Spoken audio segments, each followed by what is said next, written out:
नवीन वर्षाचं उजाडलं तरी पण मीरा भाईंदरमध्ये भोंगळ कारभार काही थांबलेला नाही। मीरा भाईंदरच्या जेवढ्या स्मशानभूमी या स्मशानभूमीमध्ये कर्मचारी फक्त एकच काम करते।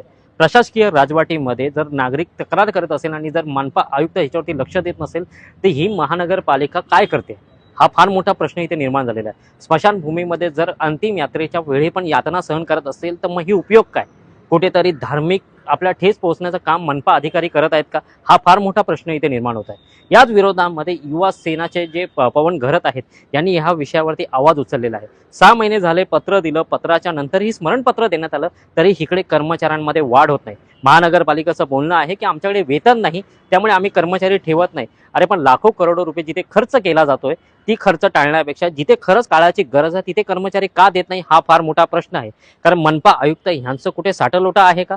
कारण ह्याच्यावरती फार मोठी लोकांची एक नाखमुष्की आहे। कारण लोक तक्रार वारंवार करत आहेत की जर आमच्या नातेवाईकांना शेवटच्या वेळी पण जर आम्हाला त्रास सहन करावा लागत असेल, तुम्ही माझ्या पाठीमागे बघू शकता याचं जिवंत उदाहरण एका समाजसेवकाने ही जी ट्रॉली दिलेली आहे, मी आमच्या कॅमेरामॅनला सांगू शकतो ही जी दिलेली आहे का ट्रॉली डेड बॉडी ठेवण्यासाठी, आज ह्याच्यावरती एवढी मोठी धूळ पडलेली आहे।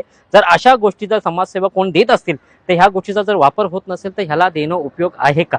या संपूर्ण विषयाच्या संदर्भामध्ये पवन घरत यांनी फार मोठा खुलासा केलेला आहे आणि त्यांनी आंदोलनाचा इशारा दिला आहे। जर अशा गोष्टीसाठी जर धार्मिक भावना जर आमच्या दुखावत असतील तर मनपाच्या कार्यालयामध्ये जाऊन आम्ही फार मोठं आंदोलन करू। त्यांनी कोणकोणत्या गोष्टीवरती भाष्य केलं आपण त्यांच्याकडनं जाणून घेऊ।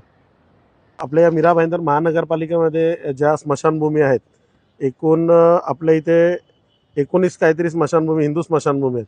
पण त्या ठिकाणी मी म्हणजे वारंवार आमच्या इथे पण गावातले येतात, आमच्या इकडचे नागरिक येतात इथे स्मशानभूमीमध्ये, तेव्हा बघण्यात आलं की एकच माणूस कामाला आहे, तोच लाकडं आणणार। जर इथे 3 भट्टी आहेत म्हणजे दहन करण्यासाठी, तर त्या टायमाला इथे एकच माणूस काम करतो, तोच लाकडं आणणार, तोच दहन दाखला घेणार, तोच साफसफाई करणार।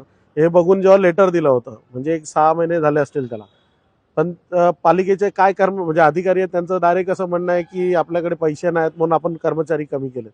मग कमी करायचे तुम्ही झाडू खात्यावर कमी करा, जिथे बोगस कारभार चालला तिकडचं कमी करा। ही तर अत्यावश्यक सेवेमध्ये येते।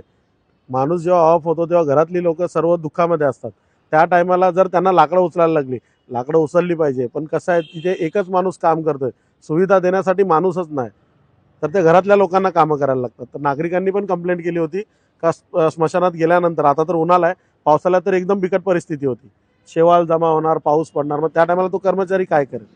तर ते बघून आम्ही पत्र दिलं होतं। त्याच्यानंतर आता हे स्मरणपत्र दिले, म्हणजे अशा गोष्टीसाठी पण स्मरणपत्र द्यायला लागते पालिकेला की आजपर्यंत त्याच्यावर कारवाई केली नाही, काय केलं नाही। हा करणार आहेत, माणसं वाढवणार आहेत, पण कधी?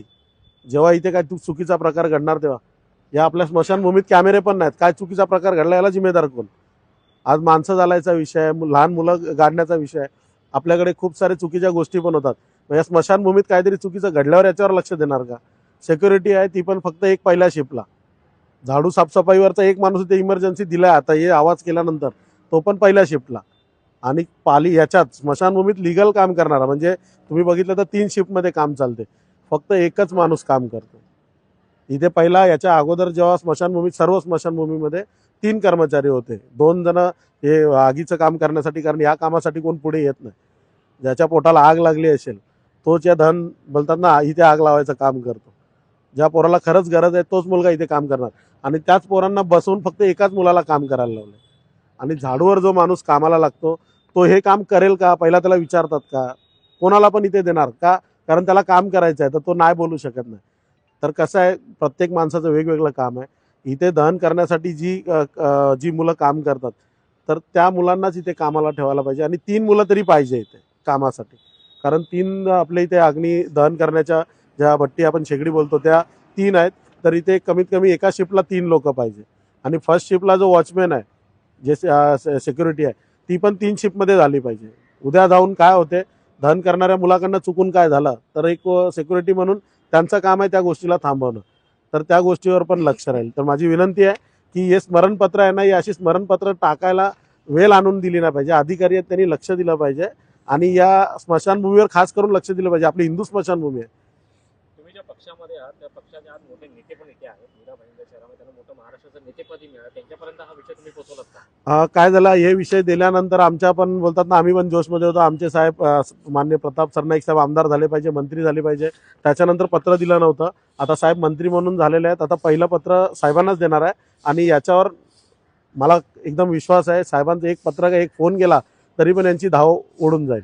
पण आधी एका ठिकाणी मीरा भाईंदर महानगरपालिकेचे आयुक्त म्हणतात की आम्ही नियोजनबद्ध काम करतो, पण इकडचा जो भोंगळ कारभार बघता इथे कुठे नियोजन दिसतच नाही, त्याबद्दल काय बोलणार आपण? बघा, आयुक्तांचं सांगायला गेलं ना तर आपले मीरा भाईंदरचे आयुक्त खरंच खूप चांगले आहेत. पण जो भोंगल कारभार चाललाय ना हे त्यांच्यापर्यंत पोहोचवतो मीडियाच्या माध्यमातून, पत्राच्या माध्यमातून. पण त्यांना का म्हणजे बोलतात ना, ते का समजून घेत नाही तेच समजत नाही. हा विषय छोटा नाही आहे. तुम्ही आम्ही सर्वजण कोण शेवटी हे बोलताना माणसाचा शेवट इथेच आहे.